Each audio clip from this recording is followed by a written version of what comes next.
Welcome to Tools and Methods of Teaching Nursing.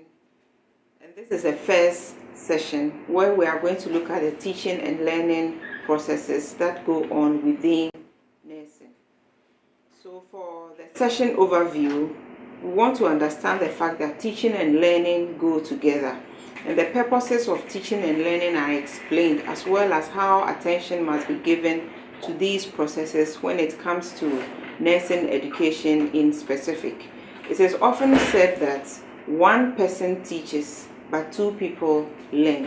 Therefore, you need to understand the fact that teaching and learning go together. They complement each other.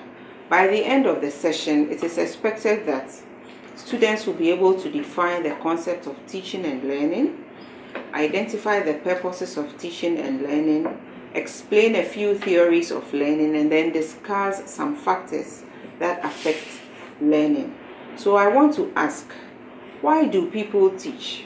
There are so many reasons that people give for entering into the teaching profession. Some may take it as a way to earn a living. Others may resort to it as the last option when they cannot secure a job. Some think that because they didn't do very well in their SSCE, they will take teaching as an option. Others take it as a stepping stone to so many other occupations. And indeed, for some others, it's a genuine love for teaching because they want to preserve knowledge for mankind and develop new ways of imparting knowledge and so on. So the question I want to ask you as food for thought is, why do you think it is important for us to engage in teaching and learning when it comes to the profession of nursing? Let us look at the concept of teaching and learning as we think about these things. Farran says that they are the opposite sides of the same coin. When you take a coin, you realize that it has two sides. So when you take our Ghana coin, say the 50 pesewa or the 20 pesewa notes, you see something on one side and you see another picture on the other side. So it tells you that it's one coin, but it has two faces. One face is teaching, the other face is learning. And a lesson is considered to have been taught when things have been learned by the student. When you teach and students do not learn, then you don't consider the lesson as having been successful. So let's move on and ask, is it a one-way affair or a two-way affair? We are saying that teaching and learning are the same sides, two different sides of a coin. So it means one side is learning, the other side is teaching. Why do you think it's a two-way affair, or why do you think it's a one-way affair? Is it that the teacher comes to the class only to come and speak and doesn't get any feedback? Then you are considering it to be one way. If you are looking at it as a two-way affair, teacher is teaching, students are learning, but the tables will turn or the roles will reverse, because as the teacher requires feedback from the students, he or she at that particular time becomes a student, while the students will now take on the role of teaching. That is why you may want to say that it's a two-way affair. In certain circumstances, when the teacher is taking absolute control of the class, you may want to consider it as a one-way affair. Here are a few scenarios. Look at a mother and a daughter in the kitchen. What goes on as the mother and the daughter are cooking in the kitchen? You realize that the mother is teaching the child ways of making soup, ways of cooking bangun, ways of cooking rice, or preparing any food of their choice. Look at a carpenter and apprentice. What is the apprentice looking out for in the carpenter's shop?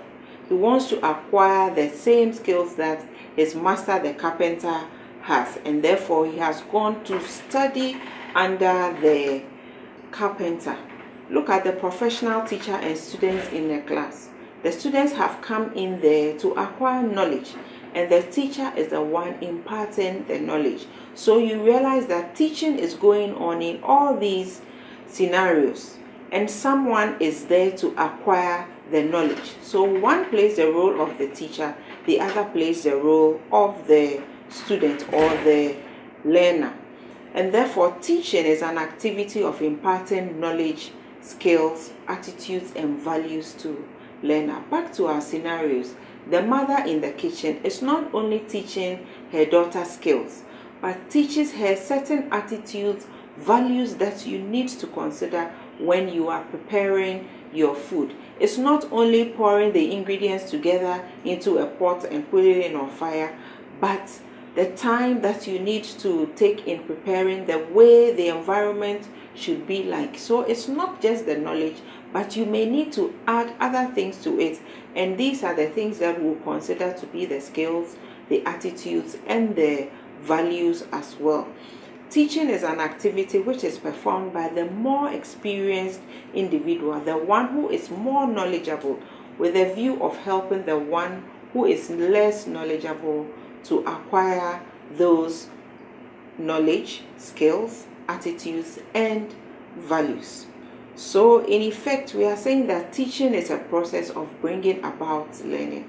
When teaching takes place, the expectation is that one will learn. And this happens when there is an interaction between the teacher and the learner. And the teacher is the one who takes sole responsibility for ensuring that the knowledge, the attitude, the values, and the skills that are imparted are done in such a way that there will be a change in behavior of the student. When the mother is done with the child, she gives the child the opportunity to return the cooking skills.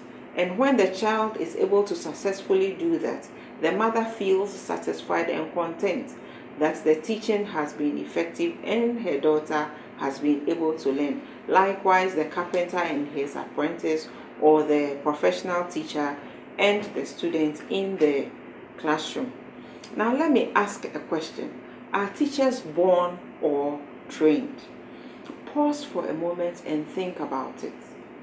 Are they born or they must be trained? This brings us to the question of whether teaching is an art or a science. Teaching as an art depends on the individual teacher and their personality. So teachers may sit in a college to study, in a teaching school, colleges of education as we have them now, and they may all come out differently based on their personalities. That is why as students, you tend to compare teachers and you indicate that one teacher is better than the other in terms of the art that they bring about when it comes to their teaching. But when you consider teaching as a science, then it tells you that there's a body of knowledge that you must go to a formal setting to go and acquire so that you are able to teach effectively. So you may have areas such as teaching methodology, human development, human learning, or educational psychology, which will constitute the science of teaching. Teaching as a science implies that its knowledge is derived from scientific investigations. When you come to nursing, there are certain areas or certain bodies of knowledge that you need to acquire in order for you to become a professional nurse. Likewise, in teaching, you also need to acquire their scientific knowledge for you to become an effective teacher. So teaching as an art is based on skills. It's based on the individual's personality. There are teachers who come to class and they make the lesson so lively. By the time you are done with it, you are very comfortable, relaxed, and you are able to understand everything that was taught.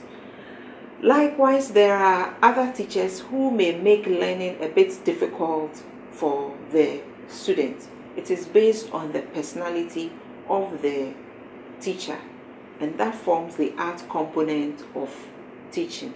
In the same way, in nursing as an art depends on your individual skills. There are some nurses, when they finish handling you, you find yourself in more trouble or more serious complications than others. It is based on the individual personalities and the ability to carry out their art well. So let me ask you, what kind of nurse are you based on your personality and on your art?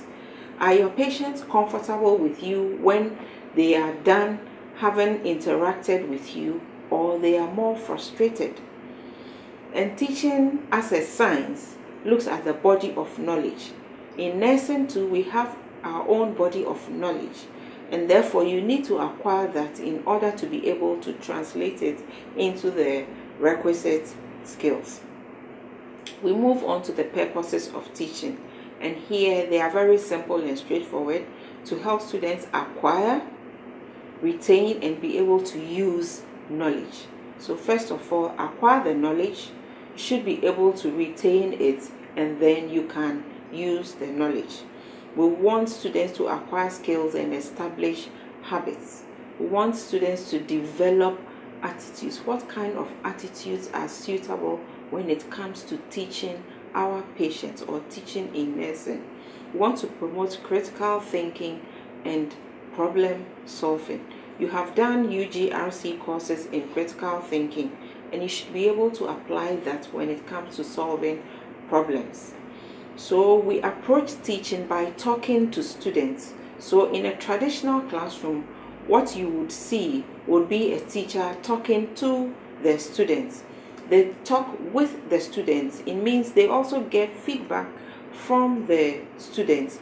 They allow the students talk together by themselves. So you can form small groups and have discussions. That is when you are talking together.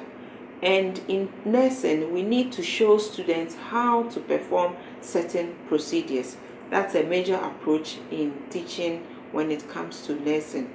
We need to supervise them and then provide opportunities for practice.